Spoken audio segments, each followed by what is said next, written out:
L'année 2019 a été marquée par la prise de conscience des enjeux climatiques. Pour l'avenir, il est très important pour GasNat d'investir dans des nouvelles technologies. Elle a consacré des moyens financiers très importants, notamment pour les laboratoires de recherche de l'EPFL, pour développer des nouveaux systèmes de production, notamment d'énergie, nécessaires aussi pour l'économie suisse, pour sauvegarder aussi dans le futur des emplois. Elle s'intéresse notamment à la filière Power-to-Gas, qui permet à partir de courants excédentaires renouvelables, tels que l'éolien, le solaire ou l'hydraulique, de produire soit de l'hydrogène, soit du gaz de synthèse. Nous avons développé dans ce sens un réacteur de méthanation qui permet justement de produire ce méthane de synthèse. Alors voici un scénario de production d'électricité 2050 qui a été développé par l'Institut de recherche en Suisse, qui montre la situation sans production avec les centrales nucléaires. Donc nous avons en vert ici la production hydraulique essentiellement, éventuellement avec un peu d'éolien. Et si les toits sont également équipés de solaire, donc de panneaux photovoltaïques, donc le 50% des toits bien orientés au niveau suisse, nous aurons cette production que vous voyez ici en jaune. Et nous constatons avec la courbe de charge actuelle, mais également future, surtout s'il y a le développement des pompes à chaleur et de l'électromobilité, qu'on aura des excédents en été et des besoins en hiver, comme on le voit ici en bleu. Donc l'idée avec la filière Power-to-Gas, c'est de transformer cette énergie excédentaire d'été renouvelable en hydrogène et en le combinant avec le CO2, de produire du méthane de synthèse.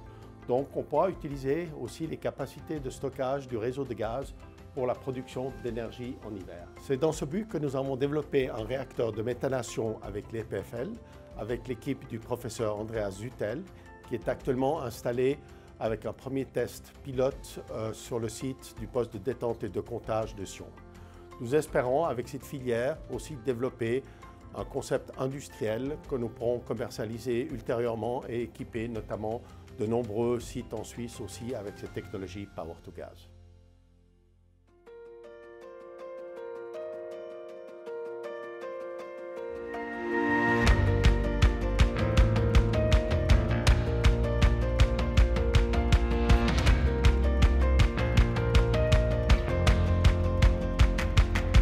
On a commencé nos activités ici en 2015 avec un projet pour stimuler la collaboration entre différents groupes. Et dans ce projet, on a construit un démonstrateur où tout le monde participe avec leur propre recherche. Et dans ce démonstrateur, on convertit l'énergie solaire en électricité, on stocke l'électricité avec un réseau local. Après, on fait tourner un électrolyseur qui nous permet de produire de l'hydrogène.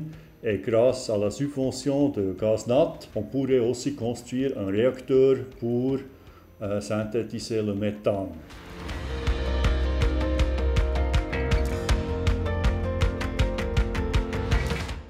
Alors ici, on a la photovoltaïque, la source de l'énergie pour notre démonstrateur. On a installé 4 différents types de photovoltaïque sous 2 différentes géométries.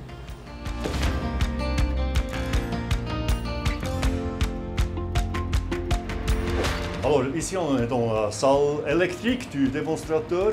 On descend avec l'électricité de la photovoltaïque. On arrive là dans les contrôleurs de charge pour chaque configuration de la photovoltaïque qu'on a sur le toit. Et après on stocke l'énergie électrique dans les batteries qu'on voit à cette côté-là. Ce sont des batteries de plomb, à peu près 2,5 tonnes de batterie qui permet de stocker l'énergie d'un jour, l'énergie produite pendant un jour sur le toit. Et ici, on a de nouveau à peu près 2 tonnes de batterie pour stocker 72 kWh de l'énergie.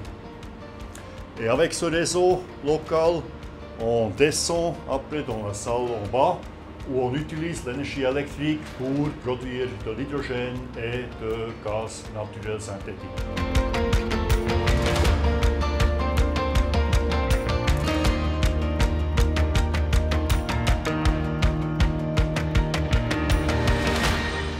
Alors on descend avec l'énergie électrique depuis en haut. On entre ici dans l'électrolyseur où on produit de l'hydrogène. Et l'hydrogène, il est stocké Dans ces récipients-là, il y a 5 récipients qui font 250 litres et à peu près 250 kg. Et là-dedans, on peut stocker la même quantité d'énergie comme on a vu en eau dans les 5 tonnes de batterie. Et avec l'hydrogène et le CO2, on peut entrer dans ce réacteur-là qu'on pourrait développer grâce à la subvention de GazNat. Et ce réacteur nous permet de produire du gaz naturel synthétique. Et basé sur ce principe, dans le petit réacteur-là, un réacteur de 2 kW, on a après construit dans un nouveau projet avec GazNat un réacteur pour la PTC de 20 kW.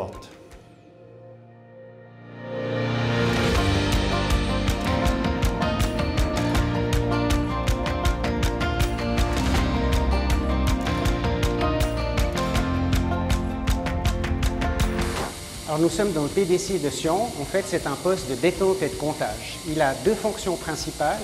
C'est d'une part de détendre le gaz d'une pression d'environ 50 bars à 5 bars et de compter le gaz pour déterminer les quantités qui sont distribuées ou remises au distributeur. Il y a une particularité quand on fait la détente du gaz, c'est qu'il se refroidit. Et pour éviter qu'on ait un gaz qui ait des températures trop basses, on va le réchauffer avant la détente. Donc on a des grands échangeurs de chaleur qui permettent de le réchauffer avec des chaudières à gaz traditionnelles. Alors, comme expliqué précédemment, la majorité de l'énergie qui est utilisée dans un poste de détente et de comptage est utilisée pour réchauffer le gaz avant sa détente. Et GazNat s'est fixé comme objectif d'avoir un poste de détente et de comptage qui soit neutre en CO2 en termes d'émissions. Et elle a décidé de réaliser un projet de Power to Gas. Dans une installation Power to Gas, on a 2 équipements principaux. C'est l'électrolyseur qu'on voit ici et puis le réacteur de méthanation. Pour fabriquer de l'hydrogène, qui est la fonction de l'électrolyseur, on va lui fournir de l'eau et de l'électricité renouvelable par des panneaux solaires ou par exemple de l'énergie hydraulique.